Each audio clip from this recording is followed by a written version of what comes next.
Hello दोस्तों, विजय classes पर आप सभी का एक बार फिर से स्वागत है। दोस्तों, आशा करता हूँ आप मज़े में होंगे, तंदुरुस्त होंगे। दोस्तों, आज हम नया टॉपिक छेड़ने जा रहे हैं, उसका नाम है केमिकल रिएक्शंस, यानी रासायनिक अभिक्रिया है। रासायनिक अभिक्रियाओं के बारे में हम डिटेल से पढ़ेंगे और देखेंगे कुछ ट्रिक्स देखेंगे जिससे आपको आसानी से याद भी हो जाए कुछ चीज़ें। ठीक है, तो चलते हैं मज़ेदार तरीकों से सीखने के लिए। अब नया अध्याय है रासायनिक अभिक्रिया। रासायनिक अभिक्रिया किसे कहते हैं दोस्तों? सबसे पहला क्वेश्चन ही यही बनता है कि इसकी परिभाषा क्या हो सकती है। ठीक है, तो रासायनिक अभिक्रिया की परिभाषा यह हो सकती है दोस्तों कि कोई ऐसा उत्पाद या कोई पदार्थ जो रासायनिक परिवर्तन करके एक नया उत्पाद बना देता हो। क्या? रासायनिक परिवर्तन करके एक नया उत्पाद में चेंज हो जाता हो, वह रासायनिक अभिक्रिया कहलाती है। इस प्रक्रिया को रासायनिक अभिक्रिया कहते हैं। क्या लिखते हैं इसकी परिभाषा? देखिए, लिखते हैं इसकी परिभाषा। तो रासायनिक अभिक्रिया की परिभाषा क्या हो सकती है भाई? कोई पदार्थ हो दे, कोई पदार्थ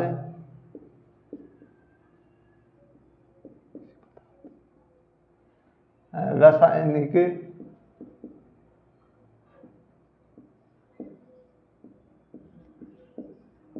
परिवर्तन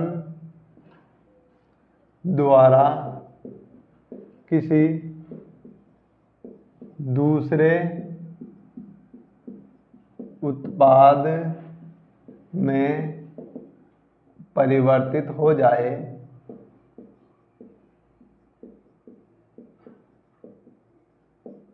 तो इस प्रक्रिया को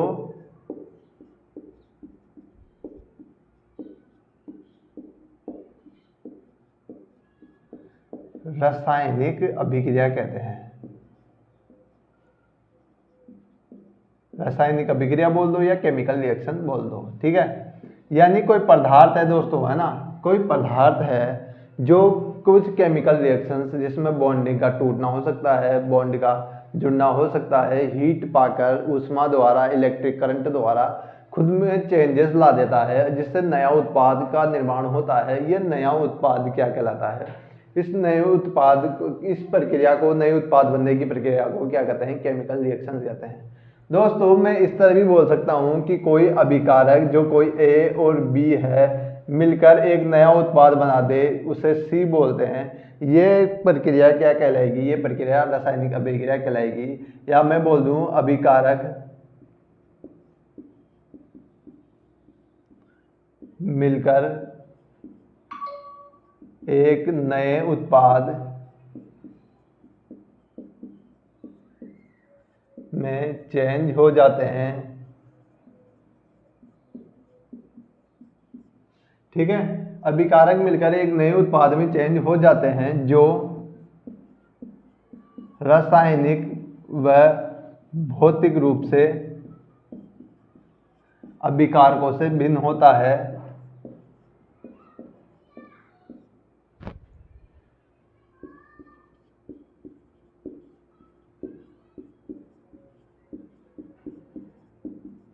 ठीक है, अभिकारक मिलकर एक नए उत्पाद में चेंज हो जाते हैं जो रासायनिक व भौतिक रूप से अभिकारकों से भिन्न होता है। इस प्रक्रिया को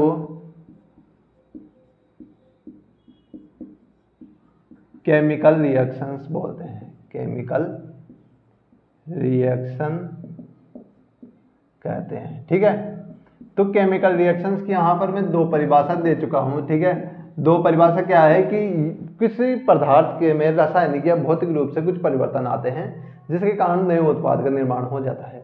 इस नए उत्पाद के बनने की प्रक्रिया ही क्या कहलाती है? इस नए उत्पाद के बनने की क्रिया ही रासायनिक अभिक्रिया कहलाती है। ठीक है, अब ये रासायनिक अभिक्रिया देखो इस तरह से हो सकती है। कोई अभिकारक है, जैसे कोई अभिकारक ए हो गया, कोई अभिकारक दूसरा बी हो गया, जो नया उत्पाद बना वो सी हो गया। ठीक है, ये दोनों मिल क्या होंगे, है ना? तो ये अभिक्रिया क्या कहलाएगी? ये अभिक्रिया क्या कहलाएगी? इसे बोलते हैं रासायनिक प्रक्रिया अभिक्रिया कहते हैं इन सबको। देखिए, एक चीज पर गौर कीजिएगा आप। देखिए, मैंने यहाँ पर बताया कि रासायनिक परिवर्तन हो रहा है। इससे पहले रासायनिक परिवर्तन के ओर चलने से पहले, रासायनिक परिवर्तन कैसा होता है उसकी ओर चलने से पहले अपन एक चीज की ओर गौर करते हैं। ठीक है, क्या? जैसे मैंने यहाँ पर बताई कि रासायनिक अभिक्रिया, अब देखिए रासायनिक अभिक्रिया को किससे दर्शाते हैं? रासायनिक समीकरणों द्वारा। ठीक है, रासायनिक अभिक्रिया को रासायनिक समीकरणों द्वारा दर्शाते हैं।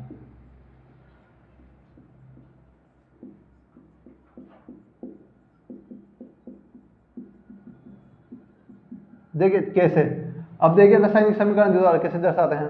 जैसे मैंने कहा ये ए है और ये बी है और ये सी बन गया, ठीक है। तो मैं ये भी कर सकता हूँ, कार्बन होगा कुछ, ये ऑक्सीजन होगा साथ में, और CO2 का निर्माण कर दिया होगा, ठीक है। या मैं कहूँ Mg होगा कोई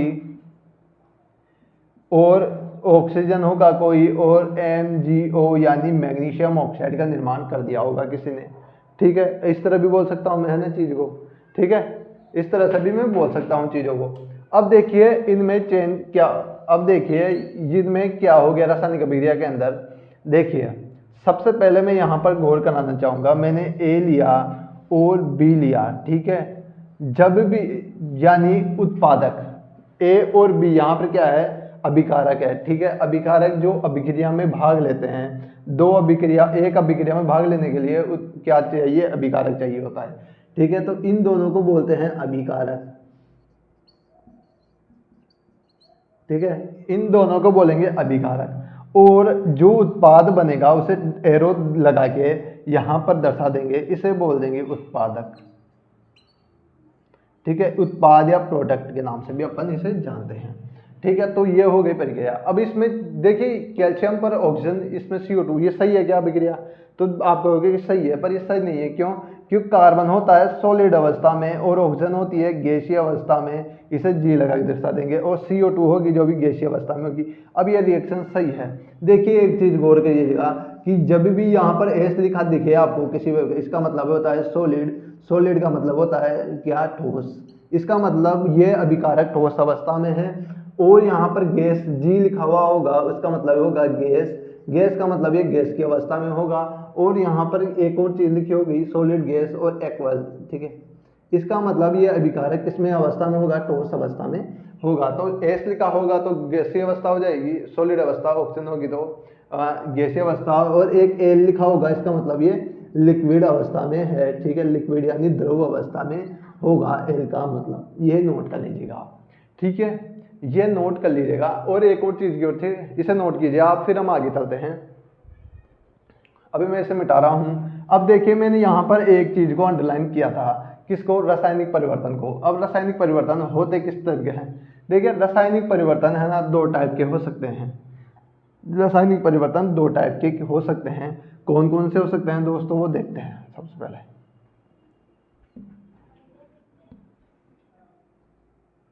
देखिए यहाँ पर रासायनिक, मैंने कहा कि कोई पदार्थ, ठीक है। मैंने क्या कहा था कि कोई पदार्थ किसी रासायनिक परिवर्तन, देखिए ऐसा, देखिए यहाँ पे क्या लिखा हुआ है, कोई पदार्थ रासायनिक परिवर्तन द्वारा किसी दूसरे उत्पाद में परिवर्तित हो जाए जो किसी अभिकारकों के रासायनिक व भौतिक गुणों से बिल्कुल अलग हो, उसे क्या कहते हैं, उसे बोलते हैं, क्या बोलते हैं, उसे रासायनिक परिवर्तन बोलते हैं, वो अभी रासायनिक अभिक्रिया बोलते हैं। रासायनिक परिवर्तन भी दो प्रकार के होते हैं। कौन कौन से प्रकार के होंगे? एक तो रासायनिक परिवर्तन होगा,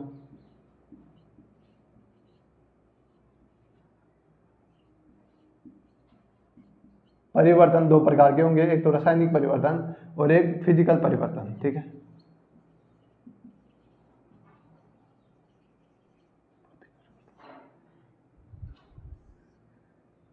ठीक है, एक रासायनिक परिवर्तन है, एक भौतिक परिवर्तन, ठीक है।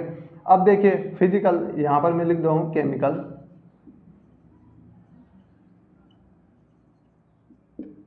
और यहां पर फिजिकल का मतलब भौतिक,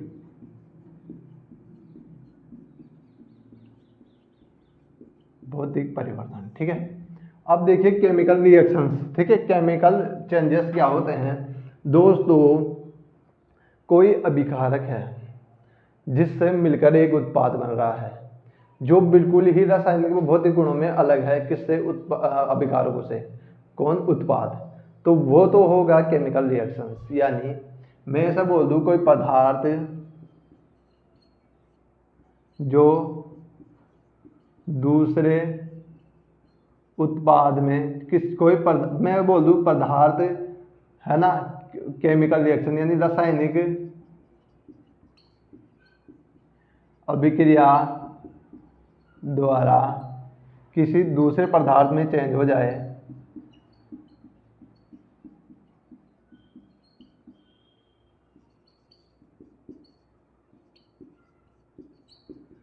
जो जो क्या हो दोस्तों, उस पुराने पदार्थ से बिल्कुल अलग हो, जो पुराने पदार्थ से भौतिक व रासायनिक रूप से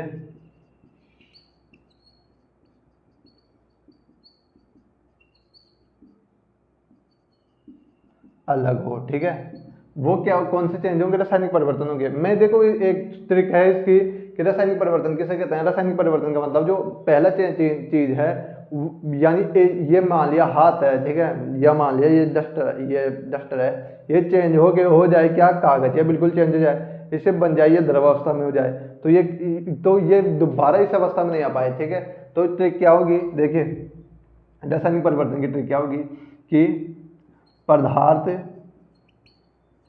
वापस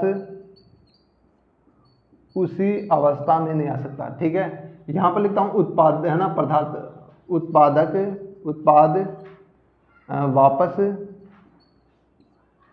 पहले वाली अवस्था में नहीं आ सकता।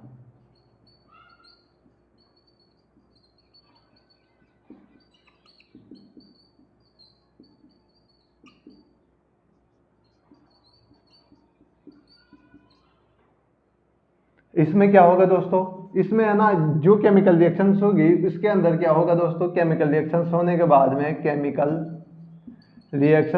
बाद में होगा क्या दोस्तों, ये जो है ना पदार्थ दूसरे पदार्थ से है ना रासायनिक व भौतिक रूप से सेम होगा पहले पदार्थ से। केमिकल रिएक्शंस के बाद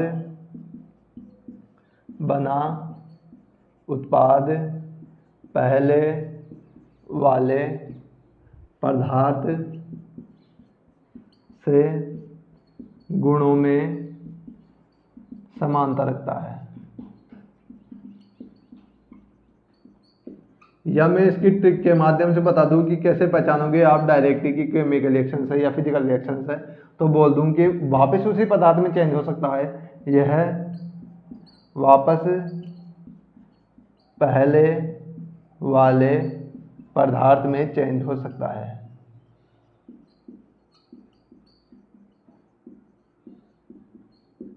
देखिए दोस्तों एक एग्जांपल से समझते हैं इसमें लोचा क्या है, क्या हो सकता है इसके अंदर। एक एग्जांपल देता हूं दोस्तों मैं आपको। ये एग्जांपल देखो मैं लकड़ी लूंगा, एक है ना, लकड़ी को मैं जला दूंगा और वो राख में चेंज हो जाएगी। ठीक है, वो राख में चेंज होगी लकड़ी, राख में जो चेंज हुई है लकड़ी, तो वो राख है ना वापस लकड़ी नहीं बन सकती। ठीक है, राख वापस लकड़ी नहीं बन सकती, तो ये चेंज होगा, क्या होगा, केमिकल चेंज होगा। ठीक है, फिजिकल चेंज क्या होगा, लकड़ी को मैं काट दूंगा, 2-3 अवस्थाओं में चेंज होगा। ये इसकी भौतिक अवस्था, ये वापस लकड़ी की लकड़ी रही ना, यानी कि पुरानी वाली लकड़ी और इस वाली लकड़ी जो अभी कटी हुई है, दोनों में समानता सेम ही होगी। जैसे दूध का दही बनना तो केमिकल रिएक्शंस होगी, यानी दूध से मैं दही बना सकता हूं पर दही को दोबारा मैं दूध में चेंज नहीं कर सकता। ये कौन सी रिएक्शंस होगी, ये केमिकल रिएक्शंस होगी। ठीक है, सेम को मैं काट दूंगा, सेम कटने के बाद भी उसी पुरानी वाली सेम जैसे गुणों में समानता रखती होगी। ये कौन सी रिएक्शंस होगी, भौतिक चेंज हो गए। ठीक है, मैं पानी को बर्फ में चेंज कर दूंगा। ठीक है, अब ये बर्फ है ना वापस पानी में चेंज हो जाएगी और ये बर्फ में जो गुण होंगे वो उस पहले वाले पानी के जैसे गुणों जैसे यानी रासायनिक व भौतिक रूप से समान होंगे। ये चेंज कौन से चेंज होंगे, ये फिजिकल चेंज होंगे, भौतिक परिवर्तन होंगे।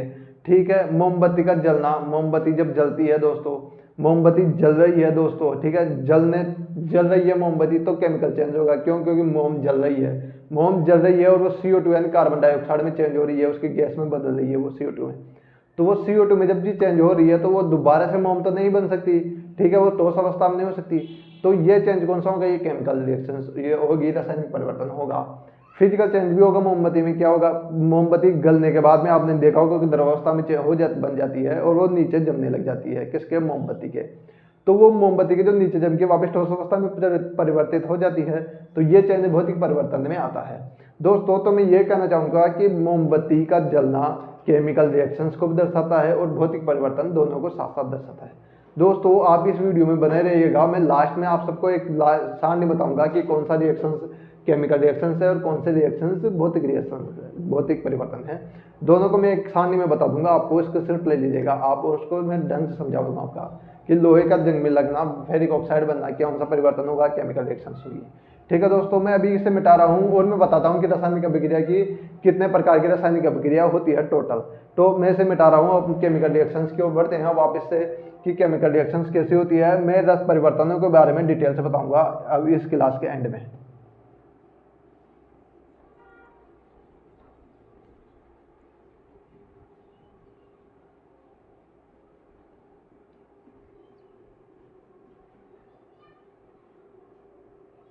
दोस्तों रासायनिक अभिक्रियाएं कितने प्रकार की होगी? दोस्तों रासायनिक अभिक्रिया कई प्रकार की होती है। उसमें सबसे पहले देखते हैं अपन कौन सी अभिक्रिया, अपन देखते हैं सबसे पहले संयोजन अभिक्रिया। ठीक है, संयोजन अभिक्रिया, संयोजन अभिक्रिया। संयोजन अभिक्रिया में दोस्तों होता क्या है दोस्तों, ये देखते हैं। देखिए संयोजन अभिक्रिया में होता क्या है दोस्तों, मैं आपको एक और चीज बताता पर उससे पहले मैंने दिमाग से निकल गया, उसे मिटा दिया। ठीक है, मैं वहां पर समझा दूंगा, आप सोचेंगे कि गलती हो गई है, वो गलती नहीं थी, आप उसे ढूंढ लेना, अभी मैं बता रहा कौन सी चीज थी वो। संयोजन अभिक्रिया, ठीक है, पहले आप देखते हैं संयोजन अभिक्रिया क्या होती है दोस्तों। देखिए दो अभिकारक मिलके, ठीक है, एक नया उत्पाद बनाते हैं। ठीक है, ये दोनों उत्पाद आपस में संयोग करते हैं और एक नया उत्पाद बनाते हैं। यह अभिक्रिया कौन सी अभिक्रिया कहलाती है? संयोजन अभिक्रिया करती है। ठीक है, यहां पर लिख देता हूं, दो पदार्थ आपस में मिलकर नया उत्पाद बना ले, वह अभिक्रिया कौन सी अभिक्रिया कहलाएगी? वह अभिक्रिया संयोजन अभिक्रिया कहलाती है। सिंपल सी बात है, यानी मैं बताऊं कोई अभिकारक है ए, कोई अभिकारक है बी, ये मिलके बना देगा ए और बी। ये अभिक्रिया कौन सी अभिक्रिया है? संयोजन अभिक्रिया है।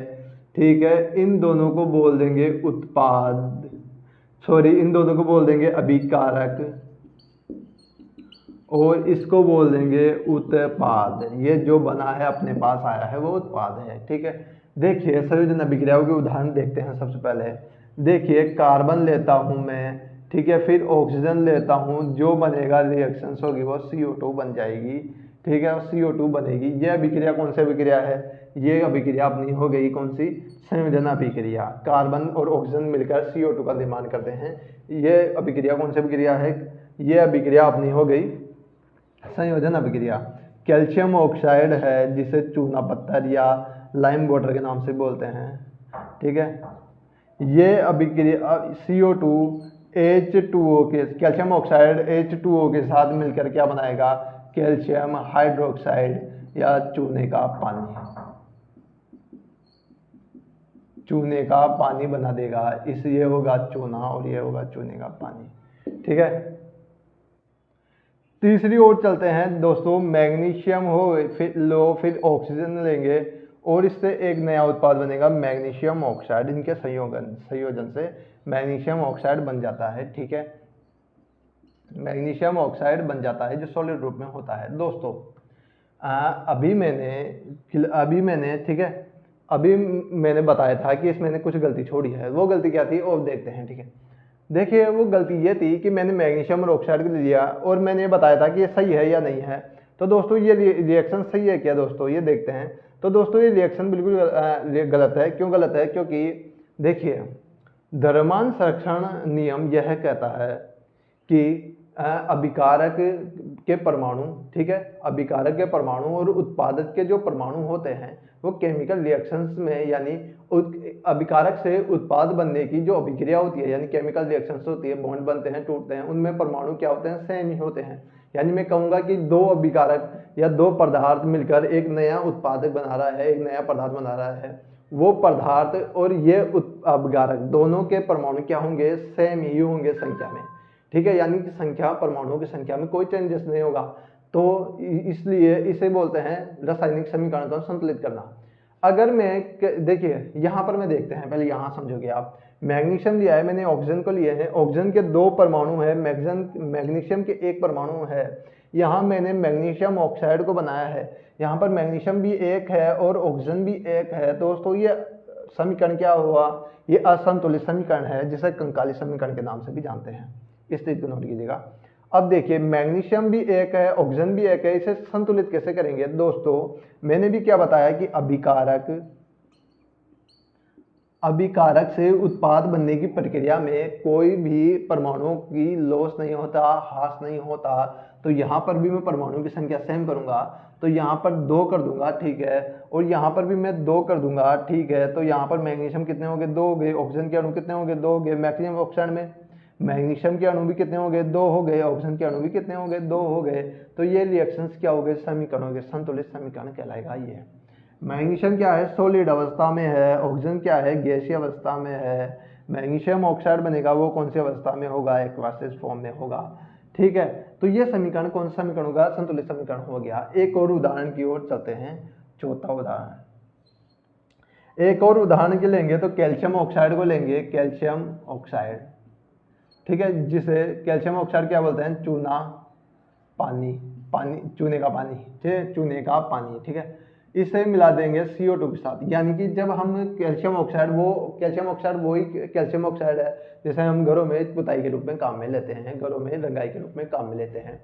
जब भी हम इसकी परत लगा देते हैं दीवार पर तो ये CO2 के संपर्क में आता है, और ये CO2 के संपर्क में आने के बाद में कैल्शियम ऑक्साइड में चेंज हो जाता है, ठीक है। और ये कैल्शियम ऑक्साइड में जब भी चेंज होगा दोस्तों, कैल्शियम ऑक्साइड में चेंज होगा, कैल्शियम हाइड्रोक्साइड में जब भी चेंज हो जाएगा तो ठीक है, ये क्या होगा, ये एक चमक देगा, एक सफेद ग्रुप में एक चमक देगा। और कौन सी रिएक्शंस होगी, देखिए कैल्शियम ले लिया मैंने, एक है, ऑक्सीजन के अणु OH2 के अणु के H2O अलग हो जाएगा, ठीक है, कैल्शियम कार्बोनेट बन जाएगा, ठीक है। तो इसका आप स्क्रीनशॉट लीजिएगा, मैं यहाँ पर साइड में हो रहा हूँ संयोजन अभिक्रिया का। हम अब चलते हैं नेक्स्ट अभिक्रिया की ओर।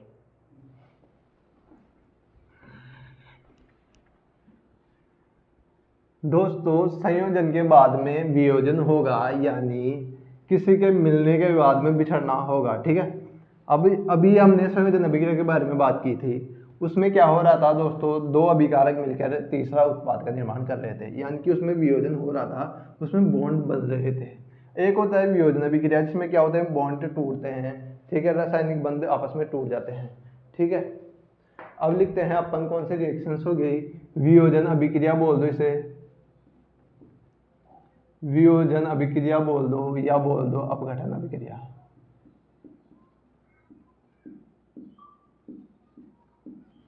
ठीक है। वियोजन अभिक्रिया बोल दो या अपघटन अभिक्रिया बोल दो, यानी मिलने के बाद में बिछड़ना, ये बोल दो आप, ठीक है। वहां पर वियोजन, संयोजन में क्या होता है, 2 पदार्थ आपस में मिल रहे थे, संयोग हो रहा था, 2 कपल आपस में मिल रहे थे, और संयोग के एक नया कपल बन रहा था, एक नया उत्पाद बन रहा था। इसमें क्या हो रहा है, ये कपल मिल चुके हैं, इनके बाद में वियोजन हो गया, यानी बैकअप हो गया, ठीक है। अब देखिए इसमें क्या होगा, A और B नाम का कोई क्या है, अभिकारक है, ठीक है, जो A प्लस B नाम के उत्पाद में चेंज हो जाता है। मैं कहना चाहता हूं कि कोई अभिकारक जो सूर्य की ऊष्मा पाकर हीट द्वारा या सूर्य की प्रकाश की उपस्थिति में या अपने बोल दे कि इलेक्ट्रिसिटी की उपस्थिति में टूट कर क्या होता है, 2 उत्पाद में चेंज हो जाता है, या उसके अपघटकों में चेंज हो जाता है। यह अभिक्रिया कौन सी अभिक्रिया कहलाती है, यह अभिक्रिया वियोजन अभिक्रिया कहलाती है या अपघटन अभिक्रिया कहलाती है। उदाहरण लेंगे सबसे पहले कैल्शियम कार्बोनेट का, जिसने अभी उदाहरण लिया था आपने। कैल्शियम कार्बोनेट को जब हीट दी जाती है, ठीक है, यहाँ पर देखिए, यहाँ पर लिखता हूँ मैं कौन कौन सी कैसे होंगी, ये यहाँ पर मिटाता हूँ, देखो, ठीक है। एक बार यहाँ पर लिखते हैं A प्लस B में चेंज हो जाते हैं, ये दोनों क्या कहलाएंगे, उत्पाद कहलाएंगे। ये ऊष्मा पाकर, ये चेंजेस कैसे होंगे, ऊष्मा पाकर हो सकते हैं, या केमिकल ऊष्मा पाल ले, या अपने इसे दे दे, हीट दे दे, ठीक है, या दे दे अपन को, ठीक है, ऊष्मा हीट हो गया। ये आप ये बोल दो कि सूर्य के प्रकाश में या बोल दो आप कि इलेक्ट्रिसिटी। ठीक है, इनसे क्या होती है, ये टूट जाते हैं पदार्थ और एक नया पदार्थ दो पदार्थ में चेंज होता है, जैसे ए और बी बोल सकते हैं। अब देखिए आगे बढ़ते हैं, उदाहरण लेते हैं सबसे पहले उस समझाने के लिए कि कैल्शियम कार्बोनेट का उदाहरण लेंगे। कैल्शियम कार्बोनेट का, इसे हीट दी जाएगी दोस्तों और ये टूट जाएगा कैल्शियम प्लस, ठीक है, कैल्शियम ऑक्साइड में, और किस में, कैल्शियम ऑक्साइड हो गया और ऑक्सीजन में। ठीक है, कैल्शियम ऑक्साइड और ऑक्सीजन में ये टूट जाएगा। ठीक है, CO2 में टूट जाएगा। ठीक है, CO2 में टूट जाएगा। ठीक है, कैल्शियम ऑक्साइड और CO2 में टूट जाएगा कैल्शियम कार्बोनेट। ठीक है, अब दूसरे अभिक्रिया की ओर चलते हैं। दूसरी अभिक्रिया लेंगे 2H2O, ये है ना, यानी कि जल के अणु को इलेक्ट्रिसिटी पाकर ये, ठीक है, इलेक्ट्रिसिटी पाकर या ऊष्मा पाकर, ठीक है, इलेक्ट्रिसिटी नहीं बोलते हैं यहाँ पर, ऊष्मा बोलते हैं। ऊष्मा द्वारा, ऊष्मा देंगे अपन, हीट देंगे। ठीक है, हीट के बाद में क्या होगा, ये हाइड्रोजन के अणु में टूटेगा, हाइड्रोजन के अणु में टूट जाएगा, प्लस ऑक्सीजन के अणु में ये टूट जाएगा या O2 में टूट जाएगा। ठीक है, ऑक्सीजन के अणु में टूट जाएगा। ये दूसरी अभिक्रिया हो गई। ये ऊष्मा द्वाइकर हो रहा है कैल्शियम कार्बोनेट का टूटना, जो कैल्शियम ऑक्साइड प्लस CO2 में टूट रहा है, यानी कार्बन डाइऑक्साइड में टूट रहा है। ठीक है, ये पानी का अणु हो गया जो ऊष्मा पाकर हाइड्रोजन के अणु में और ऑक्सीजन के अणु में ये टूट रहा है। ठीक है, अब देखते हैं नेक्स्ट अभिक्रिया। ठीक है, नेक्स्ट अभिक्रिया देखते हैं। नेक्स्ट अभिक्रिया अपन लेते हैं, ठीक है, एक लेंगे मैग्नीशियम ऑक्साइड की, तीसरी 2MgO के रूप में लेते हैं। तो ये 2 मैग्नीशियम के अणु में टूट गया, प्लस ऑक्सीजन के रूप में ये टूट गया। ये एक और अभिक्रिया ले लेते हैं दोस्तों, अपन एक और अभिक्रिया लेंगे। ठीक है, ऊष्मा की अभिक्रिया लेते हैं। एक हो गया AgBr, 2AgBr लेंगे तो ये Ag में 2 सिल्वर के अणु में और 2 ब्रोमाइड के अणु में ये टूट जाएगा। ये गैसीय अवस्था है, ये सॉलिड अवस्था है। एक होता है सिल्वर क्लोराइड, ठीक है, एक होता है 2AgCl, जो ये टूटेगा किस किस में दोस्तों, सॉरी यहाँ पर उत्पाद का चिन्ह आएगा। ये 2 टूटोगे किस किस में, 2 तो Ag में टूट जाएगा ये, और फिर 2 क्लोराइड के अणु में टूट जाएगा, Cl2 में ये टूट जाएगा। दोस्तों ये अभिक्रिया कौन सी अभिक्रिया आएगी, दोनों अभिक्रिया, ये दोनों अभिक्रिया ऊष्मा की, ऊष्मा यानी कि प्रकाश की उपस्थिति में हो रही है। ठीक है, ये दोनों अभिक्रिया किसकी उपस्थिति में हो रही है, ये दोनों अभिक्रियाएं प्रकाश की उपस्थिति में हो रही है। दोस्तों एक और चीज पर गौर करते हैं, ठीक है दोस्तों, यहाँ पर कैल्शियम कार्बोनेट है जो है ना, जो क्या हो गया, सूखने के बाद में सफेदी देता है, ये चूना पत्थर हो गया जिसे जिप्सम भी बोलते हैं। जो कैल्शियम ऑक्साइड जिसे लाइम वाटर भी बोलते हैं और कार्बन डाइऑक्साइड में टूट रहा है। ठीक है, एक और उदाहरण लेके देखते हैं। मेरे हिसाब से 5 उदाहरण खूब हो गए, 6ठा उदाहरण भी लेते हैं, एक और उदाहरण लेके समझाते हैं अपन एक और उदाहरण लेके समझाए तो देखिए 2FeSO4 लेंगे। ठीक है, यानी कि फेरिक सल्फेट हो गया, ये फेरिक सल्फेट जो एक्वस पोजीशन में है, ये हीट पाएगा दोस्तों, ये हीट पाएगा और इसे हीट दे देंगे तो ये किस किस में चेंज हो जाएगा, 2Fe में चेंज हो जाएगा, यानी फेरिक, यहाँ पर लिख रहा हूँ, ठीक है दोस्तों, मैं 2Fe2 में चेंज हो जाएगा और किस में चेंज हो जाएगा दोस्तों, O3, यानी ये हो गया फेरिक ऑक्साइड।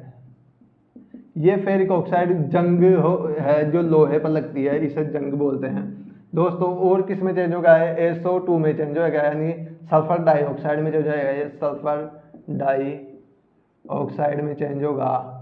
और किस में चेंज होगा दोस्तों, ये होगा एक और चेंज होगा SO3 में, यानी सल्फर ट्राइऑक्साइड में भी चेंज हो जाएगा।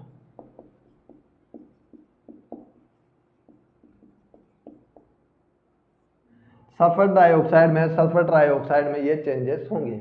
दोस्तों मैं एक और बार रिपीट करता हूँ, वियोजन अभिक्रिया या अपघटन अभिक्रिया किसे कहते हैं दोस्तों, वह अभिक्रिया जिसमें एक उत्पाद होगा, एक अभिकारक होगा जो ऊष्मा पाकर या हीट पाकर या मिल जाए उसे इलेक्ट्रिसिटी, या इलेक्ट्रिसिटी द्वारा या प्रकाश की उपस्थिति में अपघटित हो जाता हो, अपघटित होने के बाद में 1-2 उत्पादों में चेंज हो जाता हो। ठीक है, यानी कि उसके अपघटन चेंज हो जाते हो, उसके क्या होता है, जो A भी बना हुआ था, A और B 2 उत्पाद में चेंज हो गया, ठीक है। इसी तरह उदाहरण में लेंगे अपन, तो देखिए ए और बी लिया मैंने, फिर ए बी में चेंज कर दिया। ये कैल्शियम कार्बोनेट का उदाहरण लेते हैं, तो कैल्शियम ऑक्साइड में और CO2 में चेंज हो रहा है। H2O को उदाहरण ले रहा है, तो हाइड्रोजन ऑक्सीजन में चेंज हो रहा है। मैग्नीशियम ऑक्साइड का उदाहरण लेंगे तो मैग्नीशियम और ऑक्सीजन में चेंज हो रहा है। ठीक है। 2AgBr यानी सिल्वर ब्रोमाइड का लेंगे, सिल्वर ब्रोमाइड के घोल को अगर प्रकाश की उपस्थिति में रख देते हैं तो दोस्तों ये अपघटित होकर सिल्वर में और ब्रोमाइड में चेंज हो जाता है। ठीक है। सिल्वर क्लोराइड का उदाहरण लेंगे तो ये सिल्वर क्लोराइड क्या होगा, सिल्वर और क्लोराइड में चेंज हो जाएगा टूट कर। एक होता है फेरिक सल्फेट। ठीक है। फेरिक सल्फेट क्या होगा दोस्तों, फेरिक सल्फेट को ऊष्मा दी जाती है। ठीक है। फेरिक सल्फेट को जब भी ऊष्मा दी जाती है तो ये टूटता है किस किस में, फेरिक ऑक्साइड में। फेरिक ऑक्साइड वही ऑक्साइड है जो लोहे पर जंग लगती है इसे। ठीक है। और चेंज होगा किस में, सल्फर डाइऑक्साइड में चेंज हो जाएगा और सल्फर ट्राइऑक्साइड में ये चेंज हो जाएगा। ये हो गई वियोजन अपघटन अभिक्रिया। इसका स्क्रीनशॉट लीजिए और आगे बढ़ते हैं। ठीक है दोस्तों, इसके बाद में अपन चलते हैं वियोजन अभिक्रिया के बाद में चलेंगे अपन विस्थापन अभिक्रिया। ठीक है। विस्थापन अभिक्रिया क्या होगी दोस्तों, जैसे संयोजन अभिक्रिया में क्या होता है, ए और बी मिल रहे हैं। ठीक है। नया उत्पाद बना रहे हैं। ठीक है। इस तरह समझिए ए और बी कोई लड़का लड़की है जो मिलकर एक नया उत्पाद बना रहे हैं। और मैं बोल दूंगा कि वियोजन अभिक्रिया किसे बोल दे देंगे दोस्तों, वियोजन अभिक्रिया किसे बोल देंगे, वो अभिक्रिया दोस्तों जिसमें ए और बी का विस्थापन हो रहा है, यानी कि उन दोनों के बीच में से संबंध खराब हो रहे हैं और दोनों अलग हो रहे हैं। एक और अभिक्रिया में अब वो आ रही है आपके सामने, जिसे विस्थापन। दोस्तों इसके बाद में चलते हैं विस्थापन अभिक्रिया की ओर। विस्थापन अभिक्रिया किसे बोलते हैं दोस्तों, विस्थापन अभिक्रिया के बारे में देखते हैं। विस्थापन अभिक्रिया, विस्थापन अभिक्रिया, ये विस्थापन अभिक्रिया क्या होती है दोस्तों, इसे गौर कीजिएगा। देखिए कोई यौगिक, देखिए किसी पदार्थ का यौगिक है। ठीक है। कोई दो यौगिक है दोस्तों जो किसी दूसरे रासायनिक अभिक्रिया के दौरान किसी एक यौगिक दूसरे यौगिक को चेंज कर दे, यानी एक तत्व दूसरे तत्व को चेंज कर देता हो, ऐसी अभिक्रिया कौन सी अभिक्रिया करेगी, विस्थापन अभिक्रिया कहलाएगी।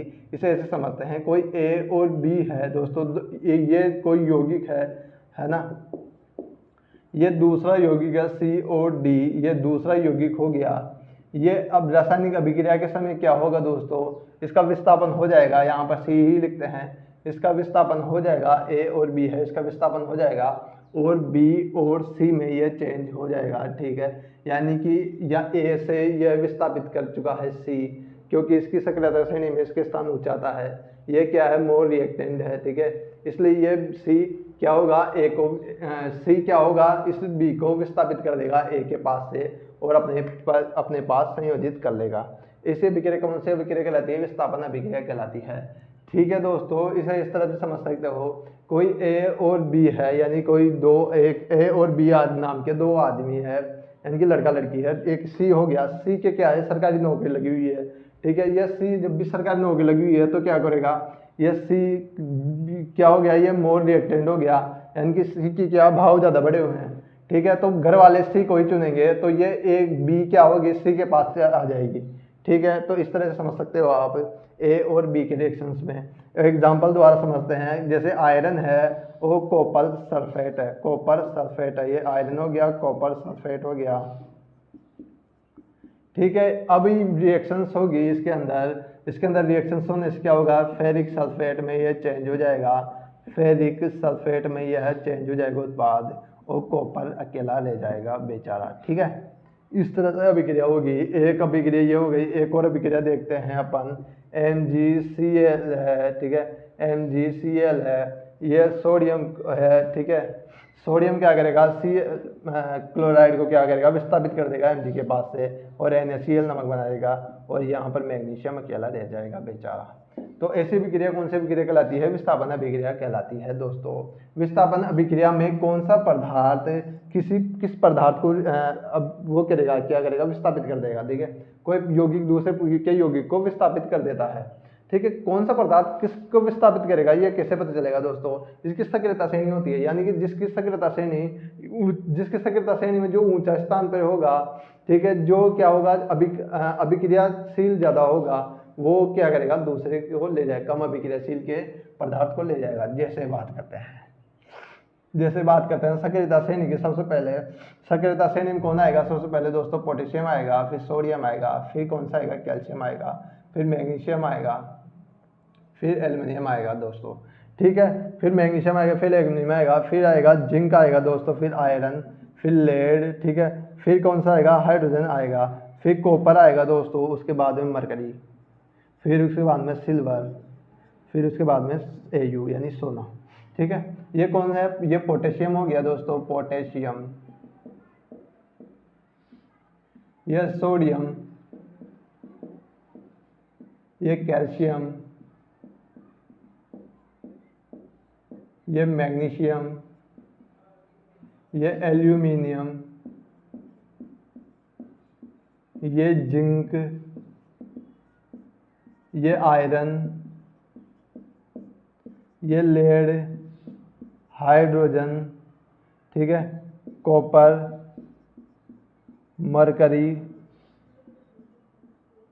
और सिल्वर, फिर लास्ट में कौन सा आएगा, अपने सोना आएगा या गोल्ड, ठीक है।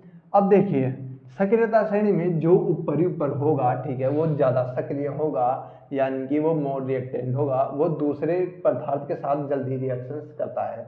जो नीचे होगा वो शांत होगा, वो दूसरे पदार्थ के साथ रिएक्शंस बहुत ही लेट करता है, बहुत कम लेट करता है। देखिए दोस्तों, आपने नीचे सोना नजर आ रहा है, सोने के भाव क्यों बढ़े हुए होते हैं, क्योंकि वह दूसरे पदार्थ के साथ रिएक्शन नहीं करता है। सिल्वर के भाव बड़े क्यों होते हैं, सिल्वर के दूसरे पदार्थ के साथ आसानी से रिएक्शंस नहीं करती है। पर यहाँ पर पोटेशियम हो गए, सोडियम हो गए, कैल्शियम हो गया, मैग्नीशियम हो गया दोस्तों, ये दूसरे पदार्थ के साथ बहुत ही जल्दी रिएक्शन करते हैं। जैसे में पोटेशियम को बाहर रख देते हैं तो ये पोटेशियम क्या करता है, ऑक्सीजन के साथ बहुत ही जल्दी रिएक्शन करता है और दहन हो जाता है, यानी कि जल जाता है। इस तरह सोडियम की कहानी है, ठीक है। तो जो ज़्यादा सक्रियता श्रेणी में ऊपर स्थान पे होगा वो ज़्यादा सक्रिय होगा, वो दूसरे के साथ क्या होगा, जल्दी रिएक्शंस करेगा। देखिए आयरन की बात करें तो आयरन भी सक्रियता श्रेणी में ऊपर है, तो आयरन क्या होता है, ऑक्सीजन के साथ क्रिया करके फेरिक ऑक्साइड के रूप में चेंज हो जाता है। इसका मतलब ये जंग के रूप में चेंज हो जाता है। तो मोल देखिए सक्रियता श्रेणी में बात करें, सक्रियता श्रेणी में ऊपर इस तरह चलती है सक्रियता श्रेणी, ठीक है। सक्रियता श्रेणी ऊपर से नीचे की ओर चलती है, यानी कि यहाँ यह उच्च सक्रिय है, ऊपर होंगे उच्च सक्रिय और नीचे होंगे निम्न सक्रिय, यानी निम्न सक्रिय।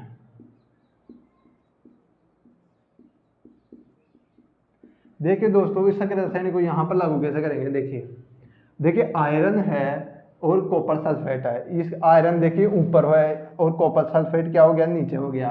तो ये आयरन क्या है, कॉपर से क्या हो गया, ज़्यादा सक्रिय है, तो ये क्या करेगा, सल्फेट को अपने पास ले लेगा और कॉपर को बाहर निकाल देगा, क्योंकि मोर सक्रिय हो गया कौन सा, आयरन। मैग्नीशियम को रेड और सोडियम की बात करेंगे तो मैग्नीशियम कम सक्रिय है। ये देखिए मैग्नीशियम कहाँ पर आ रहा है, मैग्नीशियम यहाँ पर आ रहा है, सोडियम ऊपर आ रहा है, यानी कि सोडियम ज़्यादा रिएक्टिव है। तो क्या करेगा, ये मैग्नीशियम को बाहर निकाल देगा सोडियम और NaCl के रूप में यानी नमक के रूप में अपने पास आ जाएगा। तो ये सक्रियता श्रेणी का क्रम होता है। ये सक्रियता श्रेणी दोस्तों इंपॉर्टेंट है, इसे याद करने की भी ट्रिक है। जैसे कनक मांगे, मैं यहाँ पर ट्रिक लिखता हूँ, यहाँ पर मैं ट्रिक लिखता हूँ, तो देखिए दोस्तों यहाँ पर लिखते हैं ट्रिक, है ना। यहाँ पर अपन ट्रिक देखते हैं, इसको याद करने की अलग अलग ट्रिक है, वो एक ट्रिक देख लेते हैं। कनक मांगे, कनक मांगे, ये कनक मांगे L, ठीक है, कनक मांगे Lg,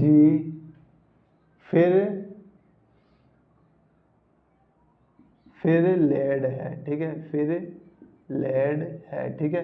ट्रिक क्या हो गई, कनक मांगे Lg, फिर लेड है, कनक क से क्या हो गया दोस्तों, क से पोटेशियम, फिर न से सोडियम, फिर कैल्शियम, फिर मैग्नीशियम, मांगे से मैग्नीशियम, फिर L से एल्युमिनियम, फिर G से जिंक, फिर से आयरन, फिर लेड से Pb, फिर है से हाइड्रोजन, ठीक है। हाइड्रोजन यहाँ पर बैरियर हो गया दोस्तों। इसके बाद में देखिए कॉपर, मरकरी, सिल्वर और सोना।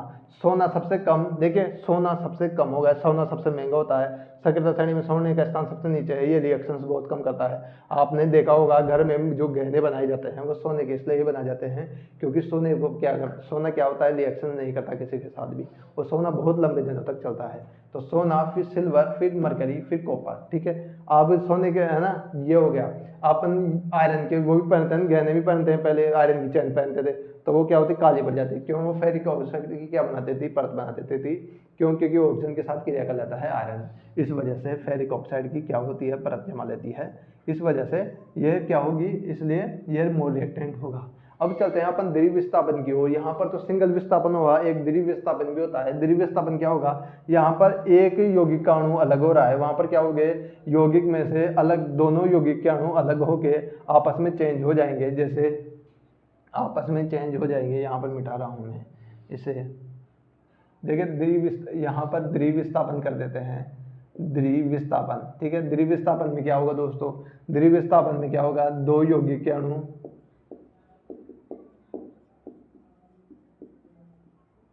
दो यौगिक के परमाणु अपने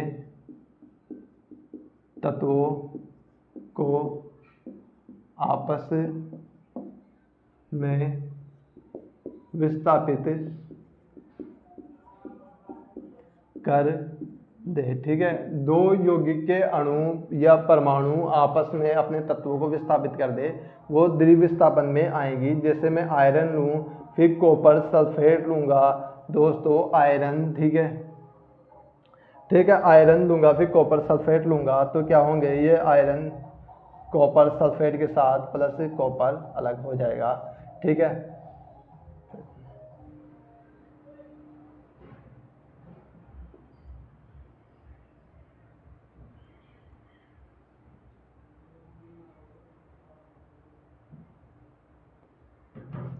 दोस्तों इसके बाद में देखते हैं द्वितीय विस्थापन के बारे में। द्वितीय विस्थापन, द्वितीय विस्थापन दोस्तों होगा क्या दोस्तों, वह विस्थापन अभिक्रिया है दोस्तों। देखो यौगिक के अणु, ठीक है, के तत्व आपस में विस्थापित हो जाए,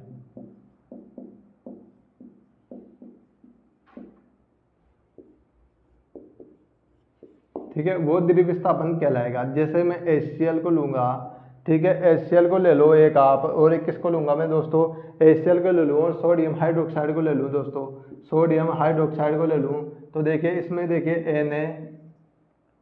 NaCl नमक, फिर कौन सा बन जाएगा, H2O बन जाएगा। ये द्वितीय विस्थापन अभिक्रिया होगी जिसमें हाइड्रोजन अलग होके किसके पास जा रहा है, ऑक्सीजन के पास जा रहा है, और सोडियम अलग होके क्लोराइड के पास जा रहा है, सोडियम क्लोराइड के पास आके मिल रहा है। ये द्वितीय विस्थापन अभिक्रिया के अंदर हो गई दोस्तों। मैं इसे मिटा रहा हूँ, आप स्क्रीनशॉट लीजिएगा।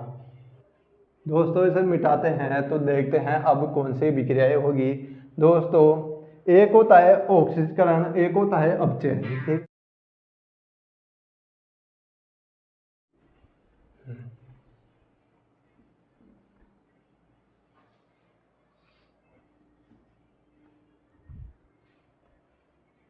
दोस्तों एक होता है ऑक्सीकरण और एक होता है अपचयन। दोस्तों एक होता है ऑक्सीकरण, एक होता है अपचयन।